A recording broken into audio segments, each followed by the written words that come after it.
Hey, I'm Rex Smith, and I have the honor and lifelong mission now of being Jesse Mock in Streethawk. Hi, I'm Jeannie Wilson, and I played Rachel Adams on Streethawk. Hey everybody, I'm Joe Regalbuto, and I played Norm Tuttle, or some people call him Norman Tuttle, in Streethawk. The creators of the show were Bob Walterstorff and Paul Bellows, and they came up with the idea and ran with it, and we had a great time doing it. Streethawk was a very unique ride. I've worn a lot of different hats in my career, rock and roll and teen idol and Broadway and such, but Streethawk was the ultimate universal tour. The man, the machine, Streethawk. Rex was the true life Jesse Mock. You know, he'll deny it, but absolutely. I mean, Jesse, it's hard to tell where one began and the other ended in terms of that.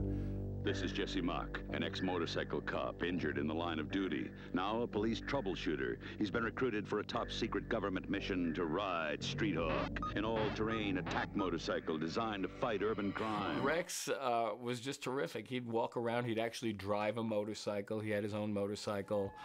I've ridden motorcycles all my life. I used to race bikes, and I still have motorcycles. They've always been, motorcycles and airplanes have been a big part of my life. So I didn't have to go through any training process to understand that realm or what it is. You know, a motorcycle is the most exciting way to go from A to B. Capable of incredible speeds up to 300 miles an hour and immense firepower. The man was he was a chick magnet, as they say. I'm never gonna get any sleep. Somebody else was here? Yeah. Couple clowns. Told him where she worked. Kind of like your type better, though. The women loved him, and he had this air of mystery. He was a pop star as well that people don't remember way back. He was a kind of a big pop star, and he would show up at malls and have people just crowd around him. Streethawk was the first gig that I wasn't at least holding a ukulele and singing something. So it was my first non-musical role. At the same time, he was a real guy's guy, and we had a great time together. We hung out and did a lot of stuff. Only one man, Federal Agent Norman Tuttle, knows Jesse Mock's true identity. Norman Tuttle was just, he was this creator and this whiz who came up with this whole project.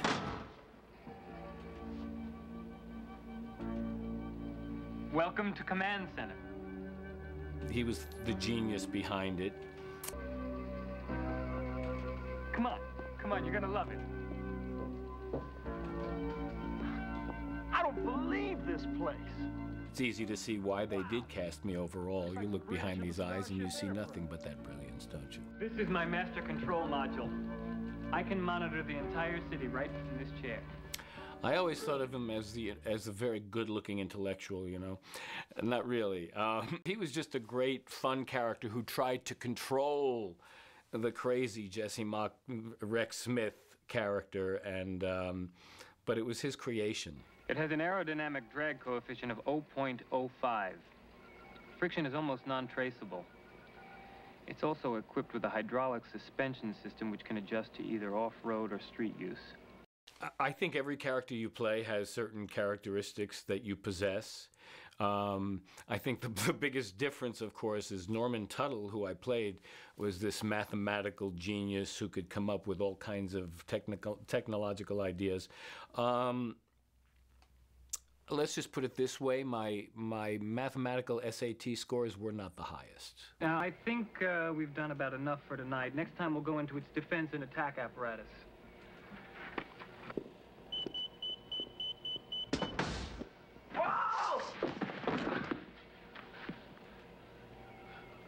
What'd I do? Nothing. It wasn't programmed for you yet. Not unlike myself, Jesse was taking a big bite out of the apple of life. and it's revealed in the show, had difficulties. Streethawk saved his life. You didn't come here to look at my trophies. What's on your mind, Mr. Tuttle? Well, the same thing that was on it when I first met you. Operation Streethawk. Look, the offer still stands. Haven't you noticed? No knee. There's a new prosthesis that can repair the damage. Yeah, well, how come my doctor never heard about it? Because it hasn't been approved by the FDA as of yet. It's a very complicated, expensive operation. But according to our doctors, it can be done. I don't know where Jesse would have gone without it. It was in a downward spiral. Where'd you stick me? Public relations. Same rank and salary. What am I going to do in public relations? I'm a motorcycle cop. All I know is the street. The bike was really a resurrection for Jesse. It saved his life.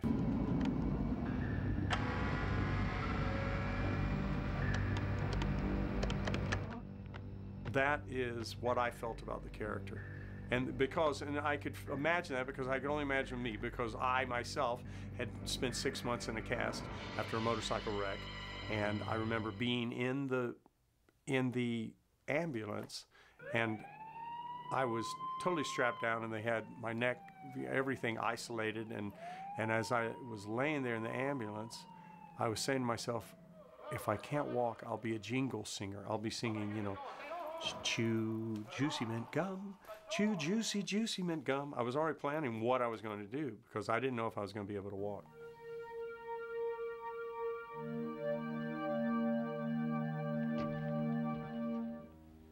So when do I get to take her out?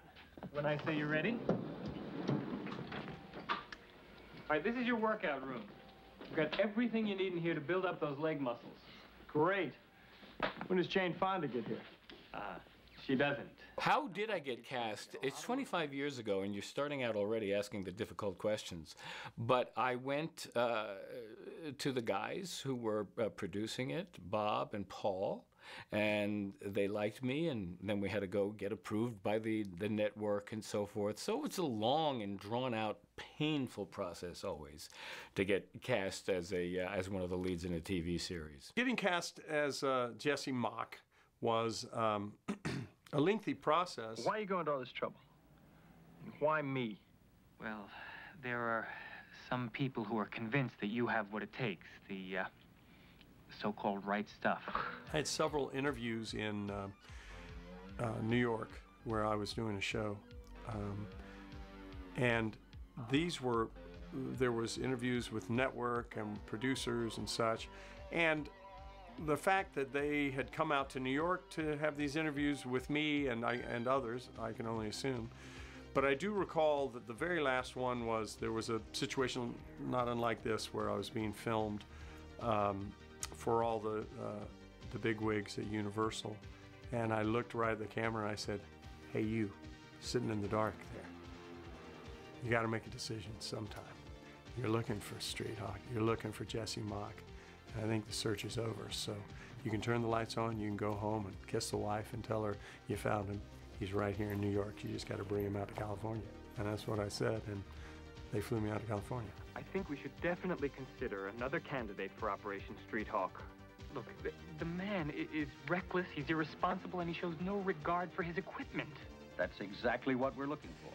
A cop with a test pilot mentality, a man who pushes himself beyond the limit. It was just enough arrogance and enthusiasm and youth. But, sir, I don't think I could work with a man like that. You know, I did drive my motorcycle through the streets of New York and to that audition. Tuttle, you're a damn good engineer, but you don't know a damn thing about the human factor. To walk in with your helmet and your leathers on didn't hurt. I was apparently the right guy for the part. Jesse Mock has the right stuff. Sir. I'm the father of 5 kids, so Jesse and the bike and sort of that superhero image has been an asset in fatherhood, I think. It was the first thing that I had ever done, where when I showed up to the soccer game with my kids, all their friends were going crazy. That's the guy from StreethHawk. That's Norman. That's Norman. He's the guy who built the thing. So I was finally a hit with my kids. I was cast as Rachel when they decided to recast the young lady that was the original Rachel Adams. You're early. No, you're late. I'd like to have a word with you. I think Excuse they us, felt she please. was a little bit too young. I take a lot of pride in my department, Officer Mock. They wanted to just go a different way with the character. So I was cast. As far as Rex, we had a fun relationship. We were always kind of one-upping each other, and he was always frustrating Rachel. Hey, Rachel, where you been? I've been looking all over for you. Save it, Mom. The relationship between us was kind of, he would frustrate me and I'd kind of snap back at him, but it was always with humor and with affection. I thought you were going to tell me what you found out. Oh, you did? Well, maybe I'll just send you a memo. Yeah, Charlie. And I had just finished working on a series for 3 years on a studio, soundstage, right next door to where they were shooting StreethHawk. So I basically moved from one soundstage to the other and continued working on the Universal lot. We had 2 sound stages in Universal, and it was really about 6 years prior to that series was the first time I came out to California, and I took the Universal tour. And I remember the tour went on, and I kind of hung around in the shadows and let the tour go, and I was sort of sneaking around Universal by myself. And then about 6 years later, with my own series on the lot, it was a fascinating experience. As I recall, it took about 7 days to shoot each episode, I think. It's been a while ago. We would shoot mostly at the Universal lot. All of the interior control panel, all of that stuff was at Universal. And you have to remember, in those days, all those monitors and the switches and stuff, it was pretty cool to have that sort of computer forward thrust before there was even an internet. We had a grand camera crew. Our camera, we were the sort of, we were the kind of the bad boys of Universal. We had handpicked the worst. We were sort of the dirty dozen of the camera crew. They were great lads. And then we'd go on location where a lot of those stunts were actually filmed. There was no green screen. There was, let's not shoot this in front of a burning building. We had burning buildings, and we had just some great stunt writers.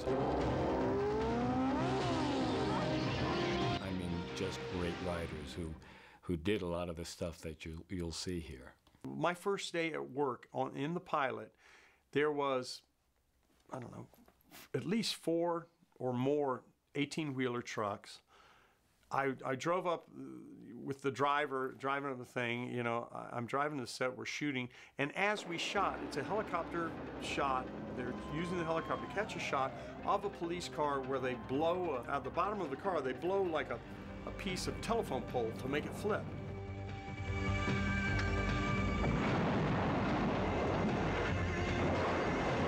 That occurred just as I drove up, like it was like everybody's going, okay, he's coming, let's do the shot. You want to talk about you're flew in from New York, you wake up, you shower, you get ready, you're a little nervous going, okay, well, let's go see what it's about. And as you drive up, there's a helicopter swooping over the thing and a police car is flipping, and it's all happening, they're rolling just as I'm rolling behind the cameras that are shooting it to the set.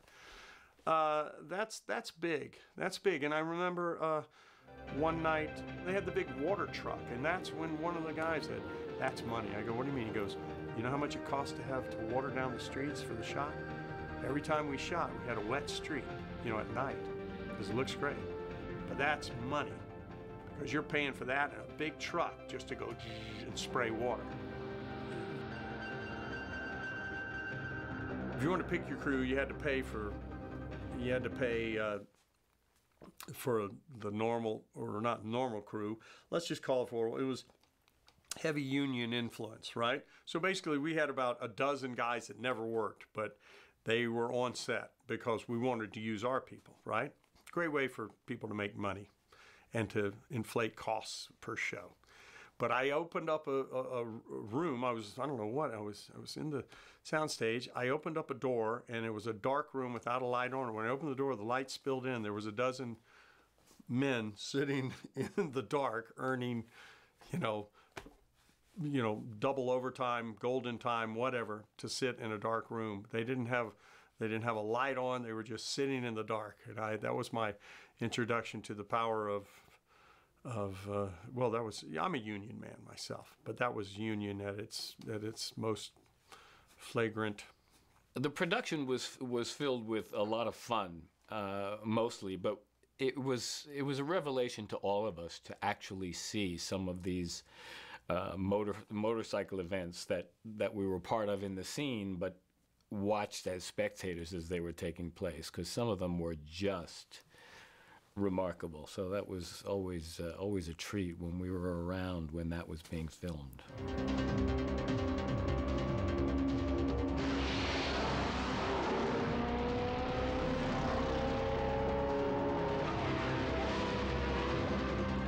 Riding bikes show, yes, I would ride the bike up until a plate glass window or a 4-foot jump.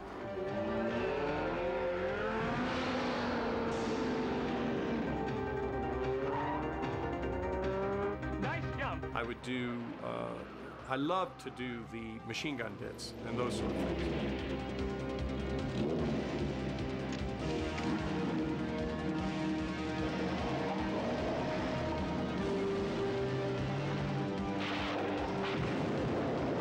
Watching those squibs go and watching a car fall apart.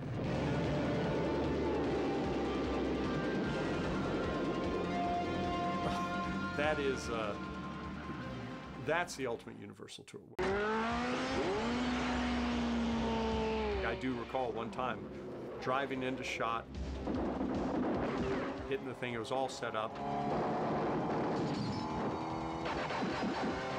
And to see an entire car disintegrate and doors come off and fall apart after I push a button.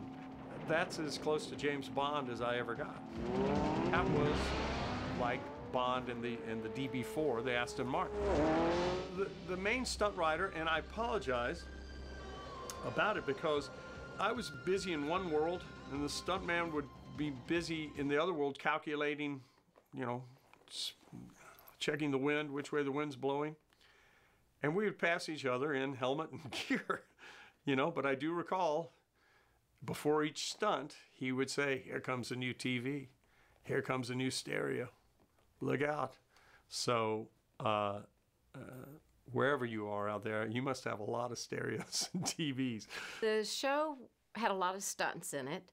My most memorable experience was with one of the stunts. The scene wasn't with Rex. Of course, I think he did save me, but I had a scene where I think I was supposed to be getting some information from one of the guest stars. My daughter is going to be president of this company one of these days. That means I can retire and enjoy my old age. And the set caught on fire on purpose. It was a stunt.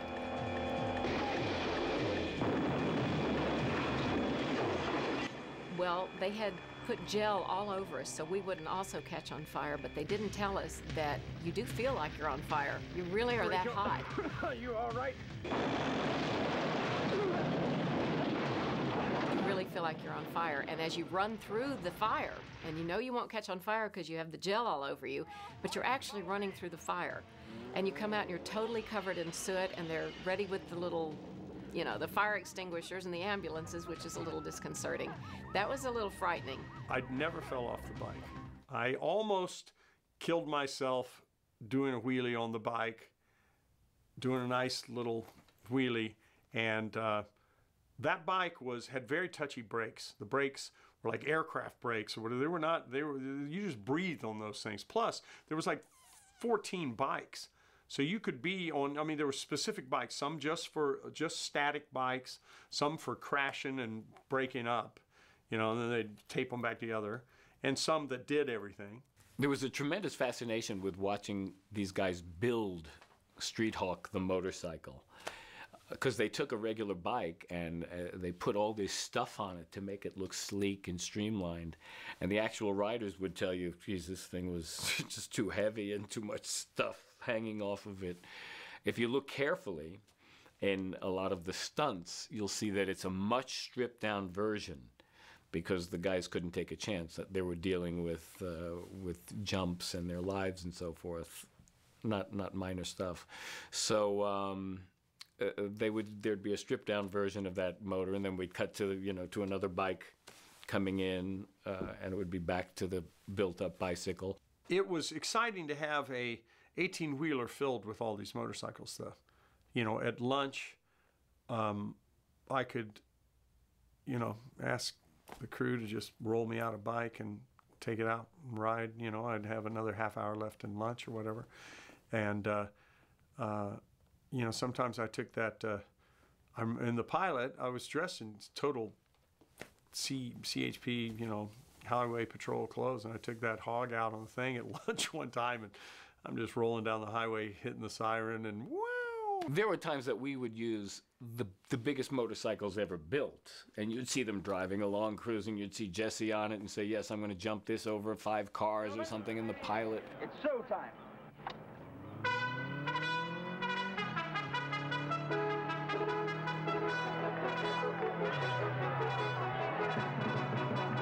And he's going around and beautiful, and then I'm sure the true motorcycle aficionados will have seen it. Obviously, you're not going to get a Harley to jump, 10 cars. It goes from the biggest bike in the world to the smallest bike in the world. Almost could have been a miniature. You look one minute, I'm on a hog. The next minute, I'm on, an electric kid's motorcycle.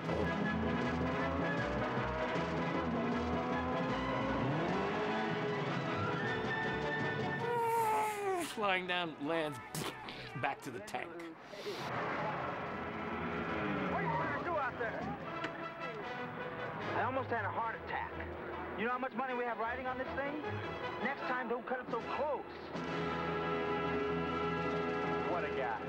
So there are numbers of those things certainly for the stuntmen's safety that we had to do, and some of them were not as hidden as we might be able to do today with technology and computers and so forth. As far as where the motorcycles are today, I heard from a man several years ago that was in Arizona or something. He was in real estate or whatever. He contacted me and said, I bought all the motorcycles from StreethHawk. And my first question was, do you have one I can buy? And he said, no, I got rid of them over the years. I said, well, what'd you pay for those things? He said, I got 16 motorcycles for $3,500, including the Harley Davidson. And then again, there was before eBay, before this and the other. Universal finished the show. They threw the stuff away, But those 16 guys in the dark room, they just sat there and... Yeah, but if anybody has a StreethHawk bike or knows how to do it, contact rexsmith.com. I'm looking for one because, I got kids and they need a StreethHawk bike like I need another hole in the head. But we need one for the dining room table on a spinning exhibit. A giant lazy Susan with StreethHawk in the middle. We were lucky. We had some really interesting guest stars on StreethHawk. The one I remember the most was George Clooney. Radical. George Clooney guest starred on the show. It was like his second appearance on television. I think he got a SAG card off the show. This was his first acting job, and it was on StreethHawk. He was kind of a renegade, sort of the devil side of our StreethHawk, just a renegade with the hair, the long hair and everything. I don't believe it. I knew George prior to that thing, and I pitched George on the thing. Norman Tuttle, Kevin Stark, old buddy of mine from the motocross circuit. About town, he was a very interesting guy. He had an old Electra 225 convertible. You got a great car. The glove box was filled with like silly sunglasses. So when you rode in the car, he'd open up the thing, you had to put on crazy sunglasses. So everybody would be filled with people, guys and girls. So where you got going? I'm only in town a couple of days. I want to spend some time before another 10 years goes by. He just had such a real healthy way of looking at life and approaching it. That crazy car of his with the crazy sunglasses was a guy that was with not many pennies in his pocket, making the most out of everyone, and fun. I guess it's time you learned to party, right, partner? I think you're right, buddy. No, seriously, but I've never trusted people who use the word party as a verb. He was very, very young, and this was before he was known. And even then, he was very personable, very sweet, and a really good actor. Really good actor. I think we knew he was going to be big. His offices are now over at Warner Brothers. They were across the, just across the alleyway from where I worked for many years. So I would see George all the time. I give, and accept full credit for helping to get his career going. And if ever I want to embarrass him, I can always talk about the renegade with the hair in Street Hawk.